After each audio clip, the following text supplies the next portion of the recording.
లోకేష్ బాబుని కలతో ఆయన్ని కలవనీరు, పోలీసు ఏళ్ళ కలతో ఎవరిని కలవనీరు. ఆడిపోయినా పిచ్చిది మెంటల్ థియేటర్. తిరుమలలో పనిచేసి బిడ్డని డిగ్రీ వరకు చదివించిన, మాయ మాటలు చెప్పి ఉద్యోగం ఇప్పిస్తా, పెళ్లి చేస్తా అని చెప్పి తెప్పుకోబోయి ఈ పొద్దునికి ఆసూకి లేదే. తిరిగి తిరిగి తిరిగి దుర్గమ్మ దర్శనం చేసి పొద్దులేసి పవన్ కళ్యాణ్ కలుద్దామని ఇక్కడికి వచ్చిన. ఓపతిని 3 సార్లు కలిసిన. చేస్తా వీళ్ళు అనేది. ఇప్పుడు వరకు నా బిడ్డలు ఆసూకే లేదు. దయచేసి నా బిడ్డలు ఎంచారు వచ్చి బయట పెట్టండి.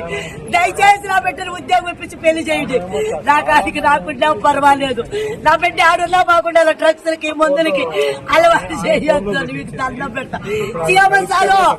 ఎంచారు తిరుమతలో ముమ్మరంగా నాలాంటి పేదల పిల్లకాయలందరూ చెక్కపోయి ఎంచారు పెడుతున్నారు. నా బిడ్డను మాత్రం కాపాడుతండ్రి. నేను కష్టపడుతున్నా తిరుమలలో. నాకు ఇదిగా ఈ బిడ్డను కూడా మీరే చదివించండి. ఈ బిడ్డను కూడా చదివించండి. సీఎం సార్ మీకు దండం పెడతా. మీకు నారావారి పల్లికి వచ్చిన కలిసిన ఆడ పోలీసులు నన్ను భయపెట్టారు. సీఎం సార్ కి చెప్పొద్దు. ఇది రేడుగొట్టి అమ్మారు వీళ్ళందరూ చంపేస్తున్నారు. అన్నావు ఇప్పుడు నీ ఆఫీస్ లో చెప్తున్నా, నీవు దొమ్మతారు చంపేనాను. మీ పియ్య కూడా మా ఇమి చేతుల్లో ఉన్నాడు.